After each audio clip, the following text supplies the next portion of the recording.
ಶ್ರೀ ಗುರು ಬಸವಲಿಂಗಾಯ ನಮಃ. ಶ್ರೀ ಗುರು ಬಸವಲಿಂಗಾಯ ನಮಃ. ಬನಶಂಕರಿ ದೇವಿಯ ಜಾತ್ರಾ ಮಹೋತ್ಸವದ ತನ್ನಿಮಿತ್ತವಾಗಿ ಹಮ್ಮಿಕೊಳ್ಳಲಾದ ಈ 5 ದಿವಸದ ಸತ್ಸಂಗ ಕಾರ್ಯಕ್ರಮದೊಳಗೆ 4ನೇ ದಿವಸದ ಕಾರ್ಯಕ್ರಮದೊಳಗೆ ನಾವೆಲ್ಲರೂ ಪಾಲ್ಗೊಂಡಿದ್ದೇವೆ. ಚಿಂತನೆಗಾಗಿಟ್ಟುಕೊಂಡಂಥ ವಿಷಯ ಹಿಂದೂ ಧರ್ಮದ ಪವಿತ್ರ ಗ್ರಂಥವಾದ ಸ್ವತಃ ಶ್ರೀಕೃಷ್ಣ ಪರಮಾತ್ಮನೇ ಅರ್ಜುನನ್ನು ನಿಮಿತ್ತ ಮಾಡಿ ಇಟ್ಟುಕೊಂಡು ನಮ್ಮೆಲ್ಲರಿಗೆ ಬೋಧನೆ ಮಾಡಿದ ಅತ್ಯಂತ ಪವಿತ್ರವಾದಂಥ ಗ್ರಂಥ ಅದು ಭಗವದ್ಗೀತಾ. ಮಕ್ಕಳು ಮನೆಯೊಳಗೆ ಆದಿ ತಪ್ಪಕಂದ್ರೆ ಗೊತ್ತಾಗ್ತದಿಲ್ಲ ರೀ, ಏನು ರೀ, ದುಶ್ಚಟಕ್ಕೆ ಬೀಳಬೇಕಾದ್ರೆ ನಮ್ಮ ಮನೆಯಾಗ ಸಣ್ಣವರು ಆದಿ ತಪ್ಪಿ ನಡಿಬೇಕಾದ್ರೆ ಕಾರಣ ಯಾರು ಅಂದ್ರೆ ಮನೆಯಾಗಿರ್ತಕ್ಕಂಥ ಹಿರಿಯರು ಅಂತಾರೆ, ಊರಿನೊಳಗಿರ್ತಕ್ಕಂಥ ಗಣ್ಯರು ಅಂತ, ಸಮಾಜದೊಳಗಿರ್ತಕ್ಕಂಥ ಹಿರಿಯರು. ನಾವು ಧರ್ಮ ತಪ್ಪಿ ಧರ್ಮ ನಡಿಬೇಕಾದ್ರೆ ಧರ್ಮ ಪ್ರಸಾರಕರೇ ಕಾರಣ ಅಂತಾರವ್ರು. ಯಾರು ಧರ್ಮವನ್ನು ಪ್ರಸಾರ ಮಾಡ್ತಾರಂತ ತಿಳ್ಕೊಂಡು ನಾವು ಧಾರ್ಮಿಕ ಆದರೂ ಧರ್ಮದೊಳಗೆ ಪ್ರೇಮಳವ್ರು ಯಾರ ಮ್ಯಾಗ ನಂಬಿಕೆ ವಿಶ್ವಾಸ ಇಟ್ಟಿರ್ತೀವಲ್ಲ, ಅವರು ಒಂದು ವೇಳೆ ದಾರಿ ತಪ್ಪಿಸಿದ್ರು ಅಂದ್ರೆ ನಾವೆಲ್ಲರೂ ದಾರಿನೇ ತಪ್ತು. ನಿಮಗೆ ಹೇಳ್ತೀವಿ, ನೀವು ಈಗ ಕುರಿ ಹಿಂಡಿರ್ತಾವಲ್ರಿ, ಕುರಿ ಹಿಂಡು ಅದರೊಳಗೆ ಯಾವುದರ ಒಂದು ದೊಡ್ಡದು ದೊಡ್ಡ ಕುರಿ ಮುಂದೆ ಹೋಗ್ತಕ್ಕಂಥ ಕುರಿ ರೈಲ್ವೆ ಪಟ್ರಿ ಇರ್ತದಲ್ರಿ, ರೈಲ್ವೆ ಬರಕೈತದ, ಅದ್ರೊಳಗೆ ಇದು ಜಾಡ್ ಕರ್ಕೊಂಡು ಎಲ್ಲ ಹಿಂದೆ ಕರ್ಕೊಂಡು ಹೋಗ್ತಕ್ಕಂಥದ್ದು ದೊಡ್ಡದು ಮುಂದಾಳತ್ತಿರ್ತಕ್ಕಂಥ ಕುರಿ ರೈಲ್ವೆ ಹಳೆ ಗಾಲಿಯಾಗ ಬಿತ್ತು ಅಂದ್ರೆ ಹಿಂದಿನ 20 ಅದ್ರ ಗಾಲಿಯಾಗ ಬೀಳ್ತಾವೆ. ಯಾಕೆ? ಅದು ಹಿಂದಿರ್ತಕ್ಕಂಥ ಎಲ್ಲವಕ್ಕೂ ಆದಿ ತಪ್ಪಿಸಿದ್ ನೋಡ್ರಿ. ಅದು ಆದಿ ತಪ್ಪಿಸಿ ಕರ್ಕೊಂಡು ಹೋಯ್ತು. ಸಾಯೋದಲ್ಲ, ಎಷ್ಟು ಮಂದಿ ಸಾಯಿಸ್ತು? ಹಿಂದೆ 20 ಜೀವಿಗಳ ಮರಣಕ್ಕೆ ಕಾರಣ ಆಯಿತು.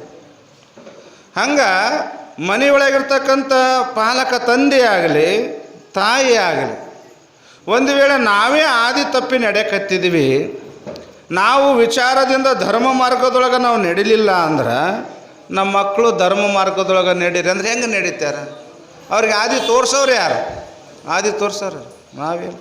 ಅದಕ್ಕೆ ಯಾರು ಶ್ರೇಷ್ಠ ಇರ್ತಾರ, ಮನೆಯೊಳಗೆ ದೊಡ್ಡವರು ಇರ್ತಾರ, ಊರಿನೊಳಗೆ ದೊಡ್ಡವರು ಇರ್ತಾರ, ಧರ್ಮ ಪ್ರಸಾರಕರು ಇರ್ತಾರ, ಅವರ ಆಚರಣೆ ಹೆಂಗಿರಬೇಕು ಅಂದ್ರೆ ಬಹಳ ಪರಿಶುದ್ಧವಾಗಿರಬೇಕು. ಅದಕ್ಕೇ ದೇಹಕ್ಕೆ ಆಚಾರವ ತೋರಿಸೋದನು ಬಸವಣ್ಣ. ಅಕ್ಕ ಭಾಳ ಸುಂದರವಾಗಿದೆ.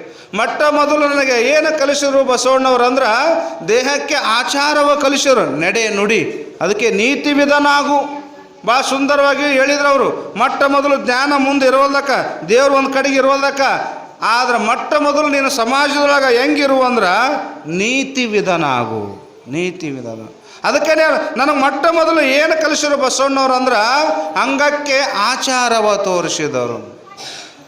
ಆಚಾರವೇ ಲಿಂಗವೆಂದು ಬೋಧಿಸಿದವರು ಬಸವಣ್ಣ. ಆ ಆಚಾರವೇ ಏನು ನೀತಿ ಅದ, ಏನು ನಡವಳಿಕೆ ಅದ, ಅದುವೇ ಪರಮಾತ್ಮನು, ಅದೇ ಆಚರಣೆಯೇ ದೇವರು. ನಾವು ಆಚರಣೆವಂತರಾಗಬೇಕು ಮೊದಲು, ನೀತಿವಂತರಾಗಬೇಕು ಮೊದಲು.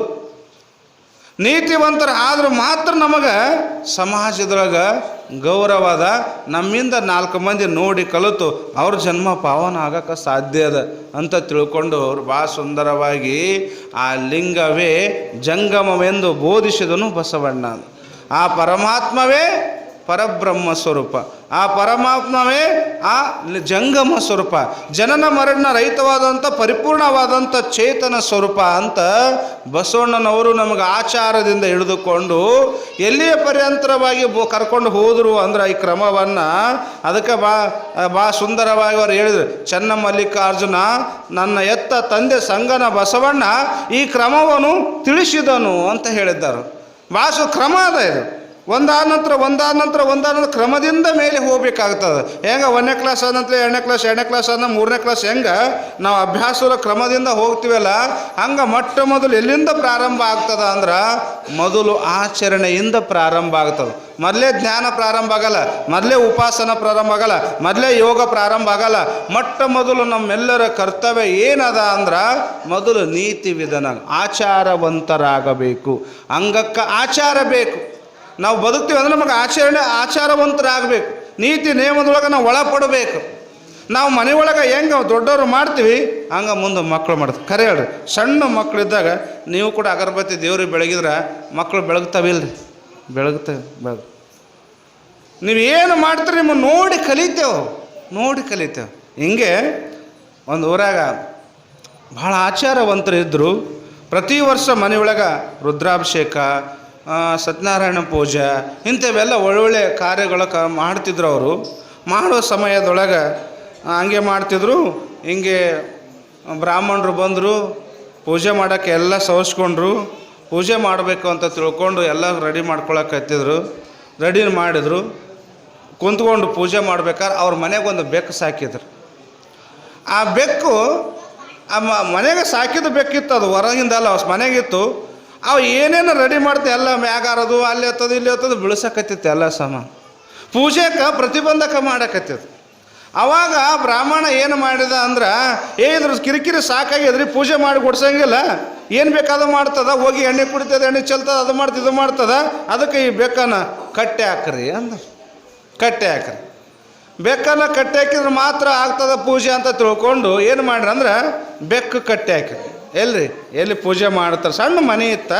ಸಣ್ಣ ಮನೆಗೆ ಪೂಜೆ ಮಾಡೋ ಬಾಜು ಅಲ್ಲಿ ಒಂದು ಕಂಬ ಇತ್ತು. ಬಾಜುನೇ ಕಂಬ ಇತ್ತು. ಅಲ್ಲೇ ಎಲ್ಲ ಹುಡ್ಕೊಂಡಿದ್ರು ಪೂಜೆ ಮಾಡೋಕೆ. ಅಲ್ಲಿ ಏನು ಮಾಡಿದ್ರು ಅಂದರೆ ಬೆಕ್ಕು ಕಟ್ಟೆ ಹಾಕಿದ್ರು. ಬೆಕ್ಕು ಕಟ್ಟೆ ಹಾಕಿ ಪೂಜೆ ಮಾಡಿದರು. ಪೂಜೆ ಮಾಡಿ ಮತ್ತು 1 ವರ್ಷ ಆಯ್ತು. ಮತ್ತೆ ಪೂಜೆ ಬಂತು. ಅವ್ರ ಮನೆಗೆ ಪೂಜೆ ಮಾಡೋದು ಬಂತು. ಮನೆಗೆ ಬೆಕ್ಕಿನ ಸತ್ತಿದ್ದಿಲ್ಲ, ಅದು ಬೆಕ್ಕಿನ ಇತ್ತೆ. ಮತ್ತೆ ಬೆಕ್ಕು ಕಟ್ಟಿಸಿ ಮೊದಲು ಬಂದ ತಕ್ಷಣ ಹೇಳಿದ, ಇದು ಭಾಳ ಕಿರಿಕಿರಿ ಮಾಡ್ತಾ ಮೊದಲು ಇದು ಕಟ್ಟಿ ಹಾಕ್ರಿ ಕಂಬಕ್ಕೆ ಕಟ್ಟಿ ಹಾಕಿದ ಮ್ಯಾಗ ಅದನ್ನ ಎಲ್ಲ ಪೂಜೆ ಮಾಡಿದರು. ಬೆಕ್ಕು ಕಟ್ಟಿ ಹಾಕಿ ಪೂಜೆ ಮಾಡಿದ್ರು. ಹಂಗೆ ಮನೆಗೆ ಅದು ನಡೀತು. ಅವ್ರು ಇನ್ನೂ ಹಿರಿಯರು ಎಲ್ಲರೂ ಮಾಡಿಸಿದ್ದಾರೆ. ಎಲ್ಲರೂ ಇವು ಸಣ್ಣ ಹುಡುಗ ನೋಡಿದ್ರು. ಎಲ್ಲ ಬೆಕ್ಕು ಕಟ್ಟಿ ಹಾಕಿದ್ರು, ಪೂಜೆ ಮಾಡ್ತಿದ್ರು, ಎಲ್ಲ ಆಗ್ತಿತ್ತು. ಆವಾಗ ಅಚಾನಕ ಅವ್ರ ತಾಯಿ ತಂದೆ ಹಿರಿಯರು ದೇಹ ಬಿಟ್ಟು ತ್ಯಾಗ ಮಾಡಿದರು. ಅವ್ರದ್ದು ಶ್ರಾದ್ದ ಇತ್ತು. ಪುಣ್ಯಾರಾಧನೆ ಅಂತಿರಲ್ಲ, ಪುಣ್ಯಾರಾಧನೆ. ಪೂಜೆ ಮಾಡಿಸ್ಬೇಕಂತ ಬಂದಿತ್ತು. ಅವಾಗ ಪೂಜೆಗೆ ಕರೆಸಿದ್ರು. ಅವರೇ ಬ್ರಾಹ್ಮಣರಿಗೆ ಕರೆಸಿದ್ರು. ಪೂಜೆಗೆ ಮಕ್ಕಳು ರೆಡಿ ಮಾಡಿದ್ರು. ಮಕ್ಕಳು ದೊಡ್ಡವರಾಗಿದ್ರು. ಪೂಜೆಗೆ ರೆಡಿ ಮಾಡಿದರು. ರೆಡಿ ಮಾಡಿದ ತಕ್ಷಣವೇ ಅಷ್ಟರೊಳಗೆ ಅದನ್ನು ಬೆಕ್ಕು ಸತ್ತಿತ್ತು ರೀ. ಅವ್ರ ಮನೆಯಂದು ಬೆಕ್ಕು ಸತ್ತಿತ್ತು. ಅವರಿಬ್ಬರು ಮಾಲಕರು ದೊಡ್ಡವ್ರನ್ನು ಸತ್ತಿದ್ರು. ಮಕ್ಕಳು ಪೂಜೆ ಮಾಡೋಕೆ ನಮ್ಮ ಮನೆಗೆ ಹಿರಿಯರು ಮಾಡ್ತಿದ್ರು. ನಮ್ಮ ತಾಯಿ ತಂದೆ ಪೂಜೆ ಮಾಡಿಸ್ತಿದ್ರು. ಪ್ರತಿ ವರ್ಷ ಪೂಜೆ ಮಾಡಿಸ್ತಿದ್ರು ನಮ್ಮ ಮನೆಗೆ ಅಂತ ತಿಳ್ಕೊಂಡು ಅವ್ರದ್ದು ಆರಾಧನೆದ ಪೂಜೆ ನಾವು ಚಂದ, ನಮಗೇನು ಅನುಕೂಲ ಅದ ಪೂಜೆ ಕೇಟ್ ಹೋದ ಅಂತ ತಿಳ್ಕೊಂಡು ಅವರು ಮಕ್ಕಳು ಪ್ರೀತಿಯಿಂದ ಪೂಜೆಗೆ ಎಲ್ಲ ರೆಡಿ ಮಾಡಿದ್ರು. ಅವ್ರು ಕರ್ಕೊಂಡು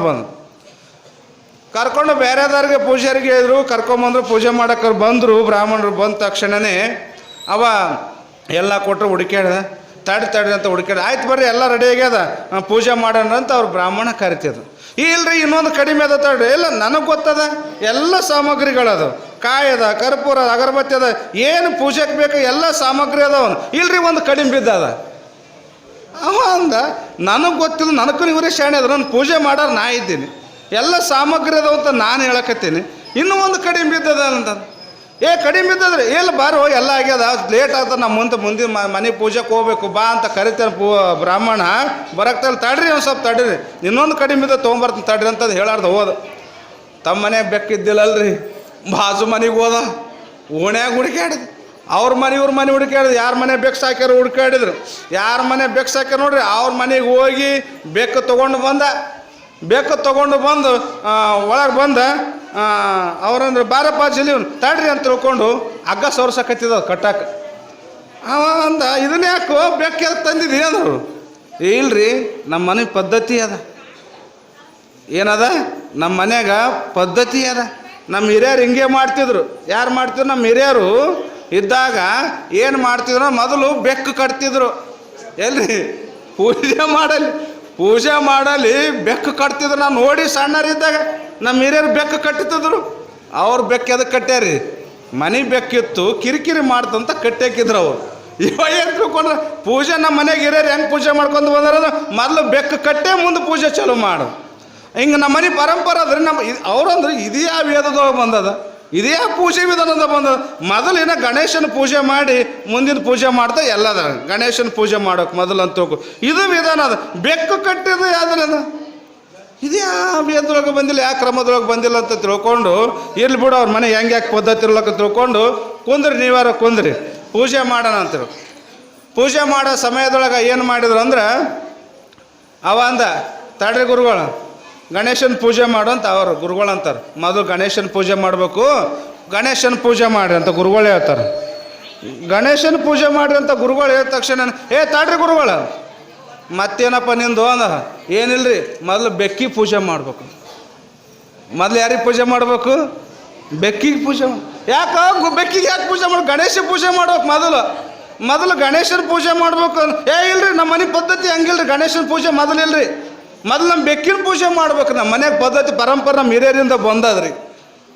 ಅವ ಬ್ರಾಹ್ಮಣ ಮಾಡಕ್ಕೆ ಬಂದವ ಏನಪ್ಪ ಆಗಲ್ಲ ಏನ್ಯಾಕೆ ಮಾಡ್ಕೊಂಡು ಅವು ಹೋದ ಎಲ್ಲ ಕಲಸಿಟ್ಟದು ಎಲ್ಲ ತೊಗೊಂಡು ಬೆಕ್ಕಿ ಪೂಜೆ ಮಾಡಿದ್ರು. ಮೊದಲು ಬೆಕ್ಕಿ ಪೂಜೆ ಆದ ತಕ್ಷಣವೇ ಗುರುಗಳ ಈಗ ಏನದ ನಿಮ್ಮದು ನಡೆಸಿ, ನಮ್ಮದು ಮನೆ ಪದ್ಧತಿ ಮುಗೀತು, ಬೆಕ್ಕಿನ ಪೂಜೆ ಮೊದಲು ಮಾಡೋದಿತ್ತು, ನಾ ಮಾಡಿದೆ, ಈಗ ನೀವೇನಂತೀರ ಅದನ್ನು ಮಾಡ್ತೀನಿ ಅಂದ್ರು.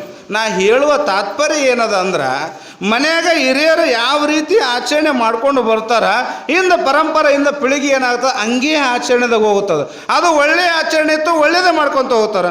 ಅದು ನಿಷಿದ್ಧ ಇತ್ತು ಅಂದ್ರೆ ವೇದ ನಿಷೇಧ ಇತ್ತಂದ್ರೆ ಹಂಗೆ ಆಚರಣೆ ಮಾಡ್ಕೊತ ಹೋಗ್ತಾರೆ ಅಂತ ತಿಳ್ಕೊಂಡು ಎಂದು ಹಿರಿಯರು ಅವ್ರ ಅಭಿಪ್ರಾಯ ಬೇರೆ ಇದ್ದ ಬೆಕ್ಕು ಕಟ್ಟಿದ್ರು ಕರೆ ಇವ ಏನು ತಿಳ್ಕೊಂಡ ನಮ್ಮ ಮನೆ ಪರಂಪರೆನೇ ಹಿಂಗದ ಅಂತ ತಿಳ್ಕೊಂಡಲ್ಲ. ಅದಕ್ಕೆ ಯದ್ಯದ ಆಚರತೆ ಶ್ರೇಷ್ಠ ತತ್ಯದೇವೇತರೋ ಜನ. ಯಾರು ಶ್ರೇಷ್ಠ ಪುರುಷರು ಹಿರಿಯರು ಮನೆಯೊಳಗೆ ಏನು ಆಚರಣೆ ಮಾಡ್ತಾರ ಮುಂದೆ ಮಕ್ಕಳು ಕೂಡ ಅದೇ ದಾರಿ ಒಳಗೆ ಅದೇ ಆದಿಯೊಳಗೆ ಹೋಗ್ತಾರ ಅಂತ ತಿಳ್ಕೊಂಡು ಶ್ರೀಕೃಷ್ಣ ಪರಮಾತ್ಮ ನನಗೇನು ಕಡಿಮೆ ಇಲ್ಲ ಕರೆ ತ್ರಿಲೋಕ ಸಂಚಾರಿ ಸೃಷ್ಟಿ ಭುವನದ ಬ್ರಹ್ಮಾಂಡ ನಾಯಕ ನಾ ಇದ್ದೀನಿ ಕರೆ ನಾನು ಕರ್ಮ ಮಾಡ್ತೀನಿ, ನಾನು ಯೋಗ ಮಾಡ್ತೀನಿ, ಎಲ್ಲ ಕರ್ಮಗಳು ಮಾಡ್ತೀನಿ. ಯಾರ ಸಲುವಾಗಿ? ನಾನು ಪಡ್ಕೊಳ್ಳೋದು ಏನಿಲ್ಲ, ಕಳ್ಕೊಳ್ಳೋದು ಏನಿಲ್ಲ.